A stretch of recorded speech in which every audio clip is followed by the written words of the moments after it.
A lot of the food you buy from many African stores are very poor quality, but many of you don't know it. And today I will talk about how this poor quality food get into many African stores and how you can protect you and your family. Many people assume that poor quality African food abroad are just, maybe a one-time bad luck experience by an African store owner that ran into a dishonest seller and that it won't happen again. The truth is that poor quality food by stores is deeper and more systematic.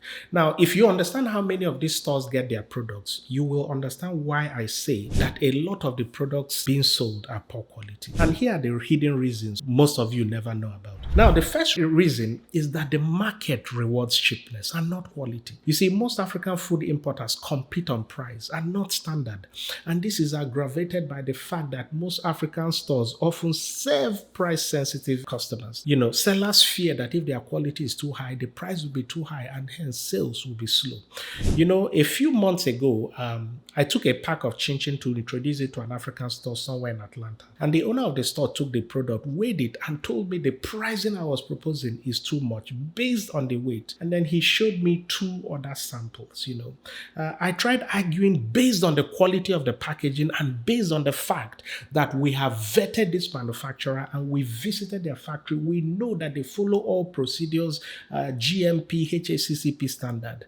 The pack I was giving him had the nutritional labels, the batch number, the expiry date, the manufacturer details, everything that FDA requires to be sure a product is good. And when I looked at what he was comparing mine to, I felt sad. He argued that they buy based on price per kg for most products. So you can imagine, they don't consider the quality of the product, they consider the price per kg. So what do you think the sellers, the suppliers to some of these African stores are going to do?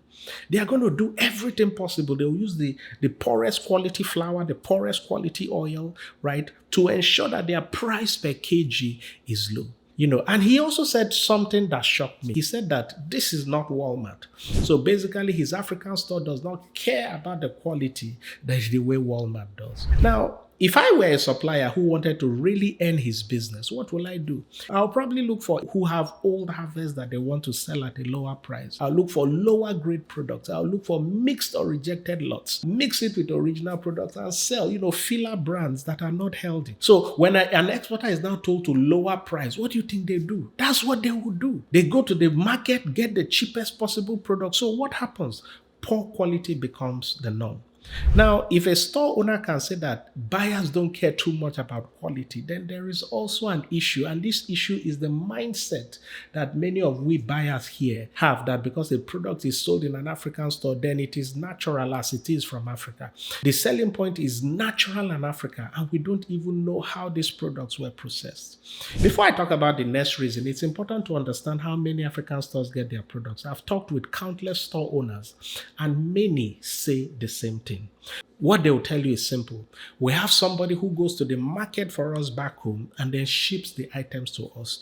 Of probably 50 plus stores I have personally visited, not more than 5 or less have a well-established ordering system that they have vetted to be pure, right? So when you come to them and say, buy these quality products, they point to some repacked products in their name and tell you that they have somebody who sells them in bulk and they repack and sell. You see, these repacked products have no manufacturer details or address. It has no batch number, no expiry date.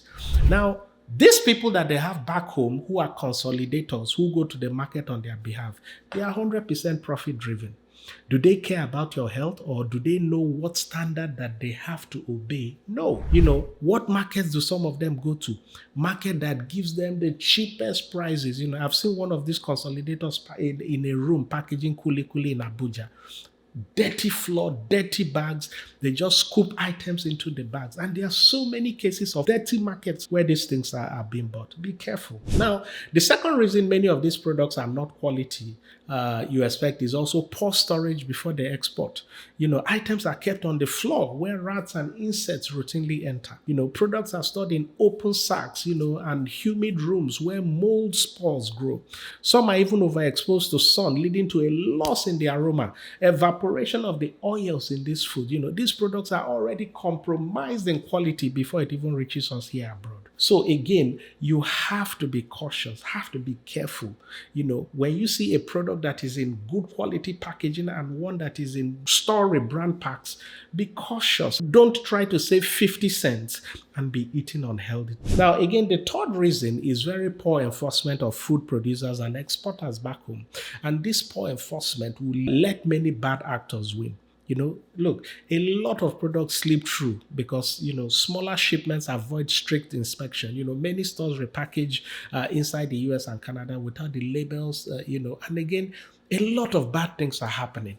We're having so many small African stores. Typically, when the US customs or other customs want to check, when they see container loads, they will hold those containers. But you have a lot of these stores who are just shipping in small sizes and putting on the shelf.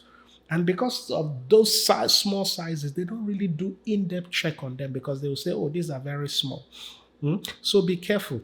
The sad part is that honest sellers are losing money and their products are refused by these stores because they are just 100% profit motivated. Now, another reason for poor quality, a lot of our buyers don't care about quality.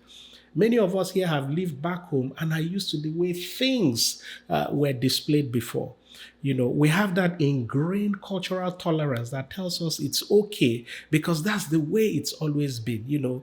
Many buyers unknowingly accept poor quality because they grew up with similar looking food. Some equate, smell even with authenticity.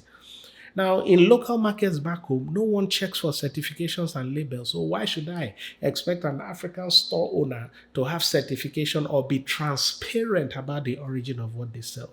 And that's why low-quality African foods are in many stores. And it's not accidental. Again, you need to be cautious. It's the result of price pressure, weak system, low consumer demand for standard. Now, despite all this, not all stores are bad. I've seen a few stores who are quality conscious. And yes, quality exists in a few places. And again, if you are anywhere in the USA, check out AfricanNatural.com, where you can be sure of products from manufacturers who have been vetted and can be trusted. Now, to summarize, again, check the label on any product you are buying. Make sure it shows the manufacturer labels and not products repacked by an African store. I have many other videos where I talk about how to detect poor quality products. So again, be sure to subscribe and follow this page so those videos will be shown to you. And again, if you've gained value from this video, be sure to like, share it with your family and friends. God bless.